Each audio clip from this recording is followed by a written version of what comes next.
بابل کا شہر ہے اور نمرود کی جھوٹی خدائی کا ناقوس بج رہا ہے۔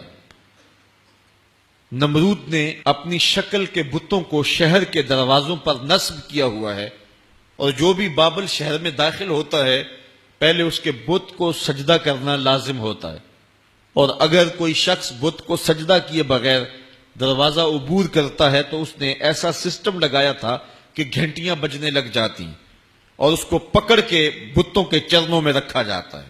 چاروں طرف ظلم اور شرک کی بدبو پھیلی ہوئی ہے۔ اس ماحول کے اندر اللہ کا ایک بندہ آنکھ کھولتا ہے جس کا نام ابراہیم علیہ السلام ہے، اور اس ماحول کے اندر جہاں ظلمت ہے، اندھیرا ہے اور بت پرستی قوم کا شعار بنی ہوئی ہے، تو اس ماحول کے اندر اللہ کی توحید کا جھنڈا کھڑا کرتے ہیں۔ آئیے کتاب رحمت سے اس مضمون کو دیکھیں۔ اللہ تعالیٰ ارشاد فرماتا ہے وَلَقَدْ آتَيْنَا إِبْرَاهِيمَ رُشْدَهُ مِنْ قَبْلُ، اور بے شک ہم نے ابراہیم کو پہلے ہی سے اس کی نیک راہ عطا کر دی۔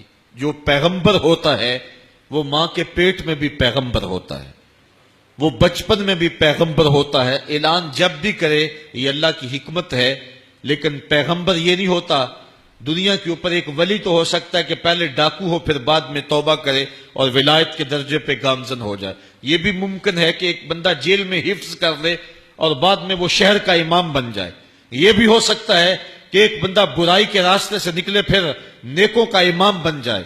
یہ دنیا کے ضابطے یہ ہیں اور ایسا دیکھنے کو ملتا ہے۔ بڑے بڑے اولیاء ایسے ہم دیکھتے ہیں کہ پہلے کس حالت میں تھے اور پھر حالت جب بدلی۔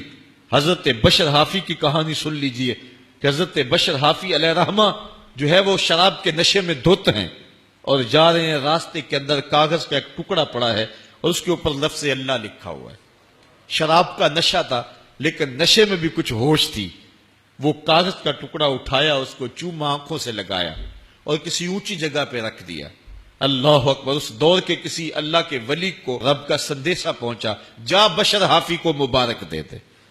بشر حافی شراب کے نشے میں دھت تھا، اس نے شراب خانے کے دروازے پہ جا کے دستک دی۔ بشر حافی باہر آئے تو حافی کہتے عربی میں ننگے پاؤں والوں کو، تو یہ پاؤں میں جوتے نہیں ابھی انہوں نے پہنے تھے، نشے میں تھے۔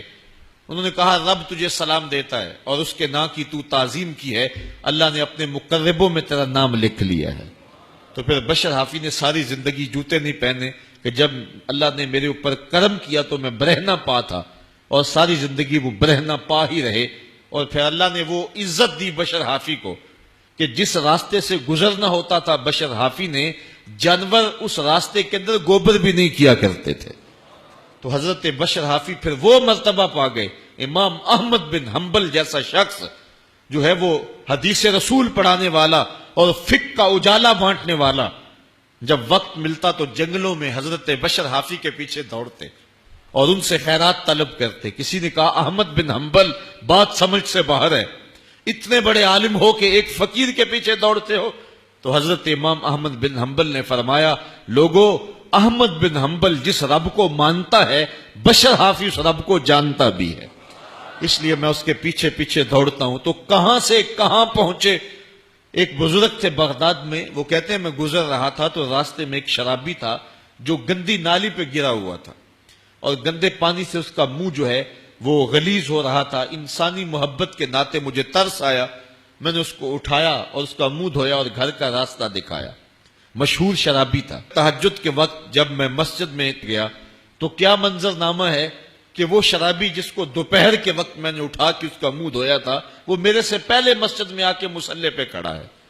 بار الہ، یہ کیا تماشا ہے کہ یہ تو آج دوپہر کو شراب کے نشے میں تھا اور آج میرے سے بھی پہلے مصلی پہ آ کے کھڑا ہے۔ آواز آئی میرے بندے، تو نے اس کا منہ دھو دیا تھا، میں نے اس کا دل دھو دیا ہے۔ تو ایسا بارہا ہوا ہے کہ ایک ڈاکو، ایک شرابی، ایک سود خور وقت کا امام بنا اور وقت کا ولی بن گیا، لیکن ایسا کبھی نہیں ہوا ہے کہ زندگی پہلے اچھی نہ ہو اور بعد میں نبوت دے دی جائے۔ اللہ نے جس کو نبوت کے لیے مختص کیا ہوتا ہے، اللہ اس کے بچپنے کی بھی حفاظت کرتا ہے، اس کے لڑکپنے کو بھی حسن دیتا ہے اور جمال دیتا ہے۔